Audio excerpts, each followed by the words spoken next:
The Talk Shop welcomes everyone to this edition of the Brown and Gold Sports Report with Sam Burkett. Good morning, Sam. Good morning, Eric. How you doing, man? It's great to have you in studio. I'm doing well. I'm beating off a cold of sorts, so forgive me for my voice, but I think the worst is behind me. So, what did you do this weekend following Wyoming athletics? Yeah, so there was a huge wrestling match over inside the Double A. Penn State in town. Yeah, number one Penn State, and it was a good opportunity for the Wyoming fans to come and see the most talented wrestlers in college athletics play.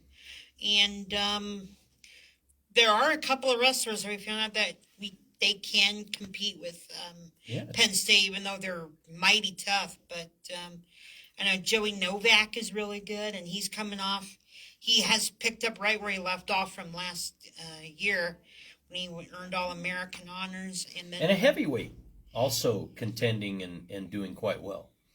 Oh, yeah. Christian Carroll's been picking up right where he left off, too. Last year they had injuries at the wrestling at some of these groups, which prevented. I mean, they still had a really good year last year, considering all the adversity that they had to go through with injuries at key weight classes. Our heavyweight for the Wyoming Cowboy wrestling team holstered his guns at the end of his match. Yes, he did. Did you see that in person? I did. I didn't, but I got to go back and watch because that must have been really fun. Yeah, it was a lot of excitement, and it brought the house to a roar for sure. For sure. And that's Wyoming athletics with wrestling, a promising schedule ahead. And what other previews do we do to Wyoming wrestling before we move on? I know they had a game or a duel with Western Wyoming to start, and then they played them every year, or they have played them every year the last few years, and just that they're going to be some of the best wrestlers in the Big 12 and apparently the country as well.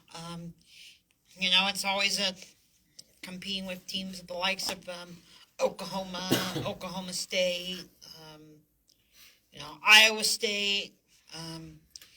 They're going to be competing with some of the best wrestlers in the country. Utah Valley, Cal Baptist.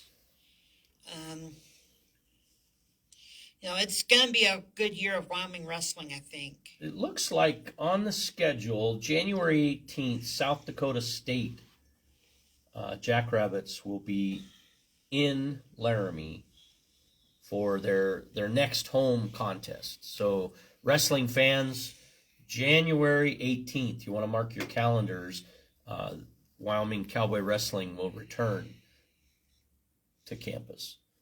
And tonight, Wyoming head basketball coach for women's basketball, Heather Ezell's basketball hour will be at the Wyoming Rib and Chop House. That begins tonight, Monday, 6 p.m.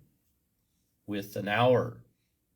And that will be very likely with David Settle, voice of the Cowgirls. I mean, the Cowgirls, they're going to experience, they have a very young team. It's hard to replace a 1 in 100 player with Allison Fertig, and they're still really trying to get into that rhythm of trying to see what kind of big person there is underneath. But Milena Peterson seems to be responding strong to that role. Oh yeah, absolutely, and there's some potential for sure with the Cowgirls. But like I said, they've had some bad games, but they're also going to be having some good games too when they go into Mountain West Conference play. And it starts this week with San Jose State at home. Shot selection continues to be one of the keys to performance for Coach Ezell and her squad. Young players getting good looks need to take those shots. Absolutely, they do. They definitely need to take those shots. If you get a good look, then take the shot. I think they're taking up too much of the clock. That's a concern. But I mean, I don't mind the slow plays some once in a while, but But then I'm also a fan of, like, if you see a shot that you can take that's within reach, that you think it's a good shot, then take it. Well, from women's basketball and that tour, we go to men's basketball.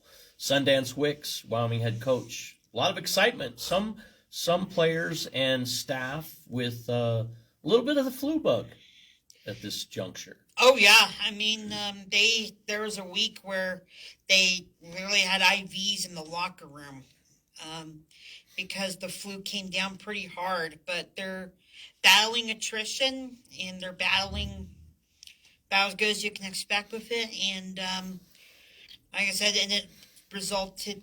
The first half of the Dartmouth game kind of showed that they, kind of still had the flu bug going with that hangover, but they got going in the second half. But I love what Sundance Wicks is doing with the team. He's trying to get everyone involved with the game plan, and it showed up in the wins over Dartmouth and then against South Dakota State. They took Texas Tech to the wire, only losing by 4, 76-72. This team is very much reminiscent of the 2022 Wyoming basketball team with Jeff Linder leading the team, with Sundance Wicks happened to be an assistant on that team, where they made it to the NCAA tournament. This will be a really fun team to watch, and they're going to sneak up on some teams this year. Grand Canyon University comes to the AA, the Arena Auditorium, December 20th in Laramie, Wyoming. And any thoughts on that contest? It's going to be a challenge for Wyoming. Grand Canyon, this is their first year in the Mountain West Conference. I think this is a great pickup for the Mountain West Conference. I mean, they don't have a football team, but I think for all the other sports, this is a really good addition for the Mountain West Conference. They've made it to the NCAA tournament, I think, 3 years in a row. This is going to be a really good challenge for us, and they have talent. I kind of want as many fans as there to show up. I know the attendance hasn't been particularly great for non-conference play, but I do expect those attendance numbers to go up. And just tell your friends and family to support the Cowboys in their conference opener against newcomer Grand Canyon. And then on January 6th, UNLV will come to the AA, and the University of Nevada, Las Vegas, a pretty strong player in the Mountain West Conference overall. Oh yeah, absolutely. And UNLV also, they have a new coach, and they have had their ups and downs, but I think they can really be good if they're healthy. It's going to be a challenge for sure with the game against the Rebels. Well, actually, the week before, they have road games at Air Force, and then a road game, I believe, at New Mexico. So, I mean, I know that Air Force, it's always tough playing down at Clune Arena. You just don't know what you're going to expect for them. And then when you go to New Mexico, it's one of the toughest places to play in the country. So we're right in the midpoint of the home schedule. 10 games behind us, played at the Arena Auditorium. 10 games ahead of us in Wyoming Cowboy basketball. Any closing thoughts before we move a little backward, talking about football up next? This will be the most fun team that Wyoming has had since the NCAA tournament team. Leland Walker's been phenomenal, and so is that Dartmouth game. He was actually he wasn't even sure he was going to play because of that flu bug. Going back to that. Yeah. What do you think about Nas and Nas's play? He's going to be a phenomenal player too, and with the freshman of the week a couple weeks back, and I mean, it's hard to say if he's going to transfer now with the NIL stuff, but I'm hoping that once Leland Walker leaves next year, or at the end of this year, as he's leaving, and hopefully Naz Myers, the next guy up, that can carry the Cowboys to success. The coaching staff for men's basketball, pretty elite. We've got professional experience. We've got NC2A experience far and wide. And there's no question Sundance Wick's enthusiasm is generated from Gillette, Wyoming. Absolutely, it is. And I mean, he's the perfect hire for Wyoming. He's a Wyoming boy, and he's bringing that Wyoming tenacity to the program. Um, I mean, last year he didn't get hired until May, but he honestly did the best what he could with a difficult situation. And this year he had 1 year of recruiting, full year of recruiting, right? And yeah. And it's really been, I think, beginning to pay off. Certainly can see a substantial marked difference in last year's team to this year's team, at least in terms of their blending and playing together. So we'll look forward to great things. Strong record so far, 8-2 in home play, right? Yep. They're 8-0, I believe, at home. 8-0 at home. That's right, and two losses traveling. Texas Tech. Who was the other? Sam Houston State, and that's right. In Houston, kind of controlled the game against Sam Houston, but they missed, I believe it was 10 free throws or something like that. And I gotta ask Star Wars fans: is Grogu Yoda? Is Grogu baby Grogu? Is that Yoda to come? Is that been clarified in the Star Wars world? I'll have to ask Sundance Wicks. He's somewhat of a movie aficionado, so we'll see what he and Skywalker have to talk about that question, perhaps, and others. You have any questions for Sundance Wicks that we should make sure to interject tonight for Coach Azell or Sundance Wicks and his head coaching staff? Just one question I would ask Coach Azell is, how are you going to get the supporting staff players? Like, I know that Kati Oleinen, or she's been out for a while, and I'm just, one question I want to ask is, like, what supporting players do you think need to step up to help build the role that Melina Peterson is trying to develop? Very good. And for Sundance Wicks? Just basically one question I would ask is, so South Dakota State's a tough team, and they always are, just like, what do you have to do to, one question I would ask is, how are you preparing with the team to make free throws? Like, how many free throws per practice are you trying to get your guys? Because in their 2 losses, free throws have been a huge issue. And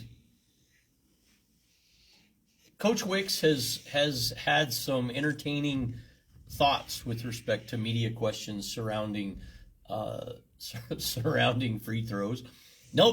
First of all, nobody wants to miss free throws. Nobody goes to the line to miss free throws, right?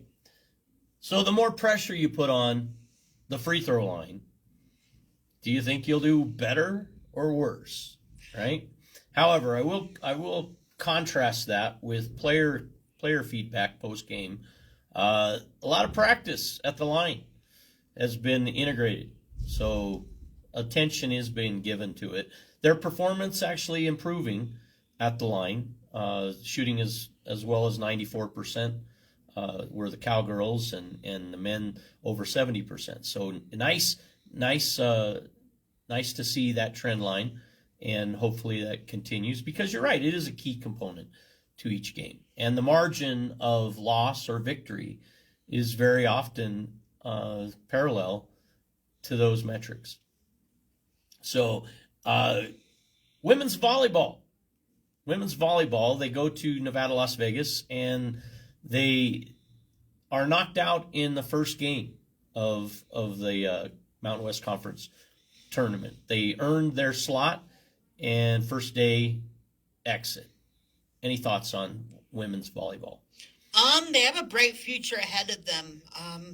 They were third in the Mountain West, and with the conference changing and stuff, they really have a shot to be the number one seed in the Mountain West because the teams that are leaving are Utah State and Colorado State. Utah State did not lose a single conference game in volleyball, and then CSU has always been good.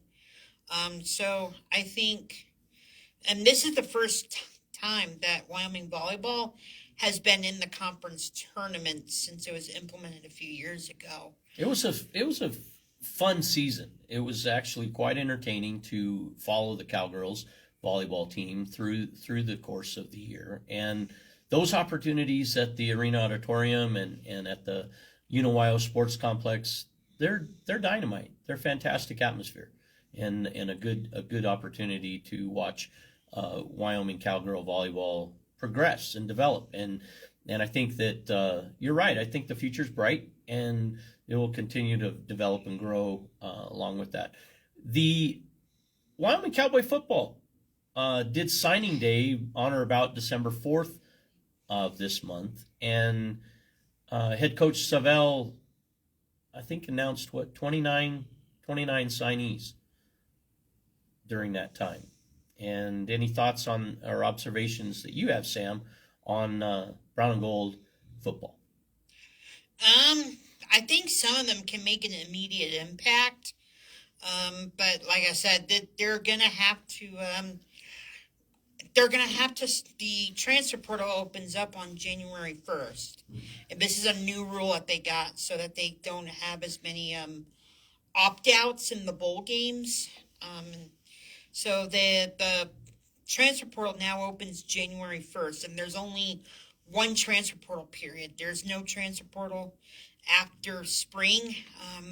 Three Wyoming Cowboys from the 2025 roster have made public notice that they will enter the transfer portal. First, I think, was Chris Dewar Jr., and then Patrick Broadway followed Teron Kelman. And those three are there. Are there any others that have snuck in to making that announcement since the end of the season, to your knowledge, Sam? I have no idea. Yeah. I cannot guess at all who's going to be entering the transfer portal or what, who's not. Patrick Broadway brings up an interesting situation.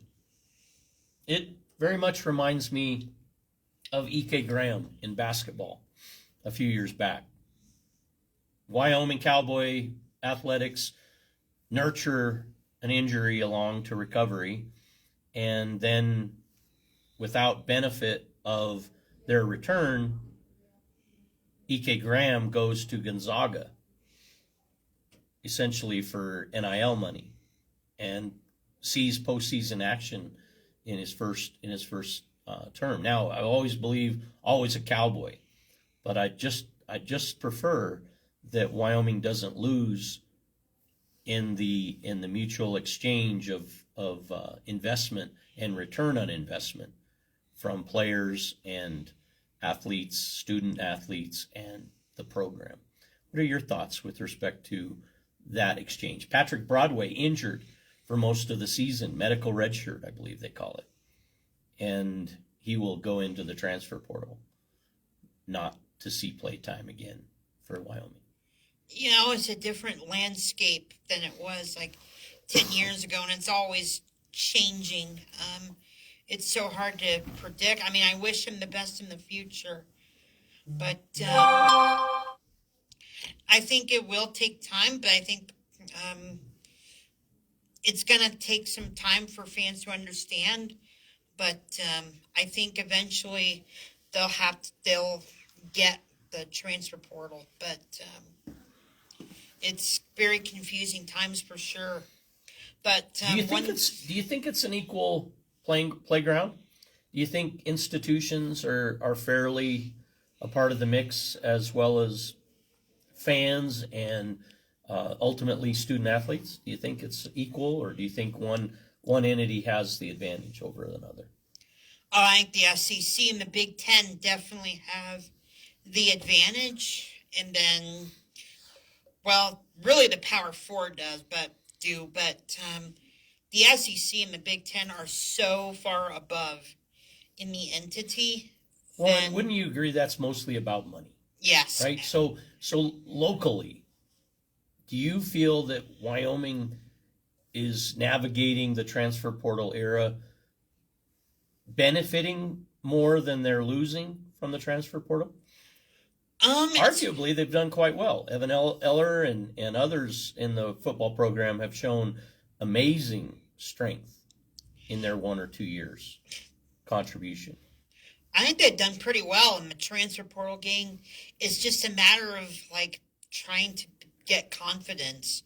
Like the talent is there, you know. I don't think that was such an issue. One thing that I'm looking for when they get players at the portal is what kind of quarterback they can get and what running backs they will get, and also what offensive coordinator they're trying to reach.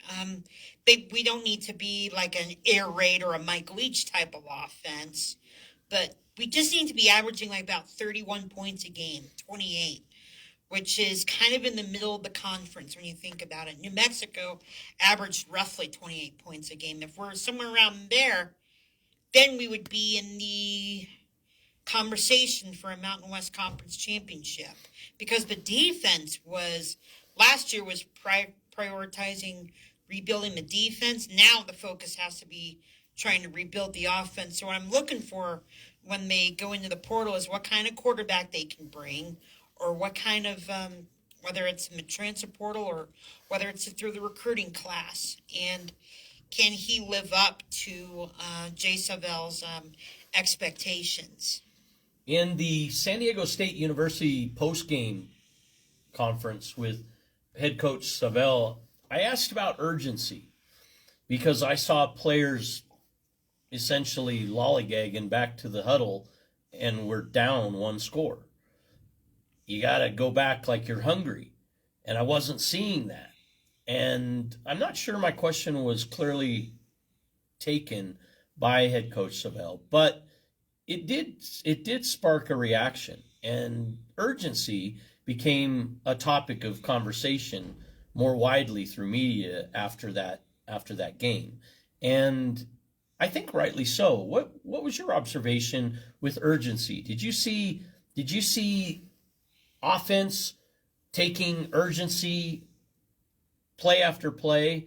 You know, when time was critical, did they rush the ball back to the referee, hand it to him, or did they care to do that? Because that assures preservation of the clock. I know that. And in defense, time after time you see swarms of players, linemen tracking the play to be a part of the final if possible. Containment, always the case. What do you think, Sam, on urgency? I know that I didn't see urgency in the Nevada game with Josh Allen. That was I was looking at the sideline, and they did not play with that much urgency. Especially, what are some highlights of that you were witness to? You say the sideline. What did the sideline do that showed you a lack of urgency? They just didn't really seem that prepared, to be quite honest. And final drive. I was going to say, do you have a drive or a sequence of plays that you could point to more directly? Yeah, I didn't think the play calling was too great in that final drive, and that clock management I thought was. Do you think that's more coaching or execution by the players? I think it's both.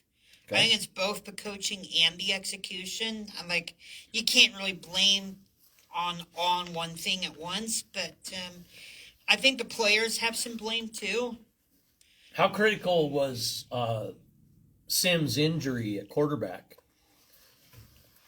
to the ultimate performance of Bonite making offensive coordinator calls? Oh, I thought it was very critical. I mean, you saw him during that first game where he called the offensive plays against Colorado State. I thought the play calling actually worked in that game, and Landon Sims was very critical in that game, leading us to some big time drives. And he got off to a good start in the San Diego State game, and then I think his injury absolutely played a big role. And I know they lost Nathan Geiger for a second year in a row before conference play started, I believe it was, on the offensive line. So that took some depth out on the offensive line, which... How does the 105 roster limit impact Wyoming Cowboy football versus others, maybe in the conference or nationally? What's the impact of that limitation? Does it benefit us or does it hinder us more?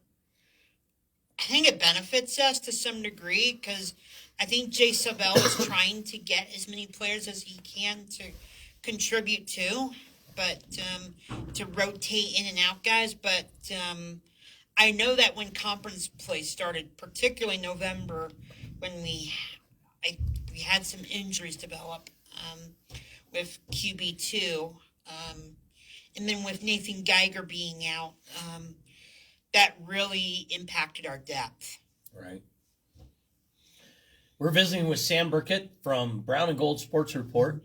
Brown and Gold Sports Report, your authoring's available by Substack. Give us the route that someone would access your publications, Sam. Yeah, certainly. So you can just go on to Substack, and then you can just type in Brown and Gold Sports on the search bar, and then you can just enter your email to subscribe.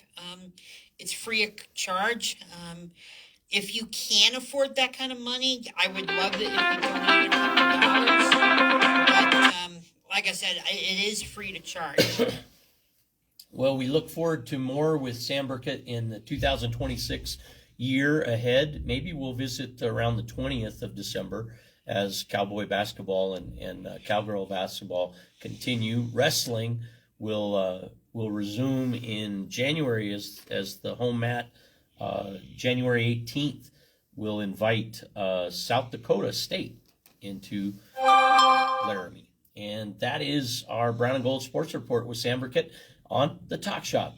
Today's brought to you by I-80 Towing and Automotive Services and the Benton Rusty, along with Range Community Insurance. This is the Talk Shop on 93.5 FM, Laramie's home for the holidays.